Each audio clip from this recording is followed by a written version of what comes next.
सो बच्चों NCERT example chapter 1 से अपन question लेते हैं। क्वेश्चन नंबर 2, तो क्वेश्चन नंबर 2 के अंदर जो है बहुत ही अच्छा क्वेश्चन है, बोर्ड्स में भी पूछा गया और सिमिलर क्वेश्चन जो है वो जेईई एग्जाम के अंदर भी पूछे गए हैं, नीट के अंदर भी इसी तरह के इलेक्ट्रिक फील्ड लाइन की जो प्रॉपर्टी है उस टॉपिक से काफी सारे क्वेश्चन जो है वो आते रहते हैं एग्जाम में। तो ये क्वेश्चन जो है इसके अंदर क्या बोल रहा है, इसमें बोल रहा है कि एक पॉजिटिव चार्ज जो है is brought near an isolated conducting sphere, the electric field is best given by, इनमें से कौन सा सही इलेक्ट्रिक फील्ड लाइंस को रिप्रेजेंट कर रहा है वो हमें यहाँ पे फाइंड आउट करना है। तो उसके पहले हमें थोड़ा सा पहले से कुछ पता होना चाहिए चीजें, तो वो क्या है उसको समझते हैं अपन। जैसे मान लो कि हमें पता है कि कोई भी पॉजिटिव चार्ज अगर है तो इलेक्ट्रिक फील्ड लाइन जो होती है पॉजिटिव चार्ज से निकलती है रेडियली आउटवर्ड, ठीक है, और किधर की तरफ जाती है इनफाइनाइट, है ना। अगर नियर बाई कोई नेगेटिव चार्ज है तो पॉजिटिव चार्ज से निकलने वाली electric field lines they prefer to terminate at negative charge, तो वो इनफाइनाइट जाने की जगह वो किधर की तरफ अट्रैक्ट हो जाएंगी, किधर की तरफ बैंड हो जाएंगी टूवर्ड्स नेगेटिव चार्ज। तो इस तरह से इलेक्ट्रिक फील्ड लाइन सारी इस तरफ पॉजिटिव से नेगेटिव की तरफ ऐसे बैंड हो जाएंगी यहाँ पे, ठीक है, और हमें आउटवर्ड होंगी, ऐसी नेगेटिव के इनवर्ड्स होती हैं, रेडियली इनवर्ड्स, तो नेगेटिव की तरफ इस तरह से सारी इलेक्ट्रिक फील्ड लाइंस बैंड हो जाएगी।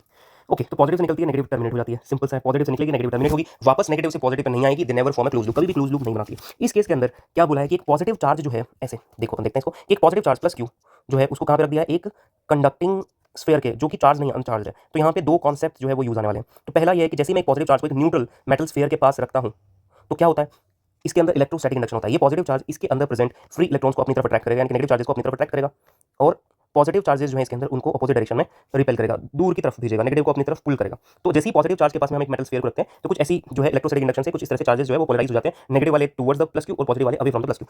अब यहाँ पे क्या होगा, ये जो हमारा प्लस क्यू चार्ज है इससे इलेक्ट्रिक फील्ड जो है वो निकलेगा, पॉजिटिव इलेक्ट्रिक फील्ड लाइन निकलती है और कहाँ जाती है, they prefer to terminate negative charge. तो ये पहले ऐसे हर डायरेक्शन में जा रही थी, बट क्योंकि अब इनको यहाँ पे नेगेटिव चार्ज दिखाई दे रहा है तो ये क्या करेंगी, नेगेटिव चार्ज पे टर्मिनेट होगी, ठीक है, इस तरह से नेगेटिव चार्ज पे क्या होंगी, टर्मिनेट होंगी, लाइक दिस,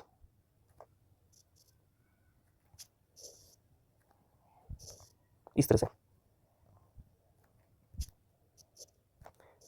सो एक और पॉइंट हमारा इलेक्ट्रिक फील्ड लाइन से आता है, properties of electric field line से, कि इलेक्ट्रिक फील्ड लाइन जो है जब भी किसी मेटल बॉडी के ऊपर जाकर टर्मिनेट होंगी, ठीक है, मीट करेंगी, तो उनका जो एंगल होगा वो कितना होगा, सरफेस के साथ में ये इस तरह से 90 डिग्री एंगल पे ही जानी चाहिए। तो 90 डिग्री एंगल के ऊपर इस तरह से जाके टर्मिनेट होगी, ये ध्यान रखना है। तो यहाँ पे जो एंगल होगा हर एक इलेक्ट्रिक फील्ड लाइंस का, if we draw a tangent, मैं एक टेंजेंट ड्रॉ करूँ यहाँ पे, तो इसके साथ 90 डिग्री का एंगल बनाना चाहिए, ठीक है, इस तरह से लाइंस होगी। तो इस प्लस क्यू से निकली माइनस चार्ज जो इधर पोलराइज हुआ उस पर जाकर टर्मिनेट होगी, और देन फिर क्या होगा, जो प्लस वाला है वापस इस एंड पे फिर से निकलेगी रेडियली आउटवर्ड, ठीक है, रेडियली आउटवर्ड लाइक कि यहाँ से 90 डिग्री पे ही बाहर निकलेगी वापस से। सो इलेक्ट्रिक फील्ड लाइन जो कुछ इस तरह से हमें देखने को मिलेगी, पॉजिटिव से बाहर निकलते हुए और नेगेटिव के अंदर जाते हुए, ठीक है। और हम लोग ले सकते हैं यहाँ पे कि प्लस क्यू चार्ज है, क्योंकि ये तो प्लस क्यू चार्ज जो है उससे इलेक्ट्रिक फील्ड हर एक डायरेक्शन में जाता है, लाइक दिस, तो हमारा प्लस क्यू चार्ज। तो अब हम चेक करते हैं कि कौन सा ऑप्शन सही होगा, ठीक है। तो चलो देखते हैं फटाफट से। तो प्लस क्यू चार्ज हमारा यहाँ पे आया, तो प्लस क्यू की वजह से यहाँ पे क्या हुए होंगे, इस जगह पे माइनस चार्जेस जो है वो पोलराइज हुए होंगे। तो हम देख रहे हैं यहाँ पे कि जो इलेक्ट्रिक फील्ड लाइंस है वो नेगेटिव से प्लस की तरफ जा रही है, तो ये तो बिल्कुल ही रॉन्ग है, हो ही नहीं सकता, ठीक है। कभी भी इलेक्ट्रिक फील्ड लाइंस प्लस वाले से माइनस वाले से प्लस की तरफ नहीं जा सकती, पॉजिटिव पे टर्मिनेट नहीं हो सकती, पॉजिटिव के इनवर्ड नहीं हो सकती, दिस इज रॉन्ग, ठीक है। अब ये सेम यहाँ पे भी है, क्योंकि यहाँ पे पॉजिटिव चार्ज पोलराइज होगा तो ये भी अंदर आते हुए दिख रही है, तो ये रॉन्ग हो गया अपना, ठीक है। सेम ऐसे इस केस में देखो, केस नंबर बी के अंदर यहाँ पे नेगेटिव चार्ज आया होगा, तो इलेक्ट्रिक फील्ड लाइंस आ रही है, बिल्कुल सही है। फिर यहाँ पे पॉजिटिव चार्ज पोलराइज हुआ होगा, तो यहाँ से इलेक्ट्रिक फील्ड लाइंस बाहर निकलनी चाहिए थी, पर यहाँ पे भी क्या कर रहा है, आते हुए दिखा रहा है। तो ये वाला ऑप्शन भी क्या हो गया, इनकरेक्ट हो गया। फिर मैं ऑप्शन सी के ऊपर जाते हैं। तो ऑप्शन सी के अंदर क्या है कि इलेक्ट्रिक फील्ड लाइन जो है यहाँ पे नेगेटिव चार्ज का पोलराइजेशन हुआ ड्यू टू इलेक्ट्रोस्टैटिक इंडक्शन, इस एंड पे पॉजिटिव चार्ज का हुआ due to electrostatic induction. Electric field line जो है पॉजिटिव से निकल के नेगेटिव पे टर्मिनेट होनी चाहिए, पर उनका एंगल कितना होना चाहिए, 90 डिग्री। तो ये 90 डिग्री पे नहीं आ रही है इस सरफेस के ऊपर, और ना ही 90 डिग्री पे बाहर निकल रही है, सो ये ऑप्शन भी गलत हो जाता है। इसको हम देखेंगे तो इलेक्ट्रिक फील्ड लाइन यहाँ पे 90 डिग्री पे मीट कर रही है, और क्या कर रही है, जो नेगेटिव चार्ज है उसके अंदर आ रही है, और यहाँ पे जो पॉजिटिव चार्ज पोलराइज हुआ है यहाँ से बाहर निकल रही है, so we can say option A is correct,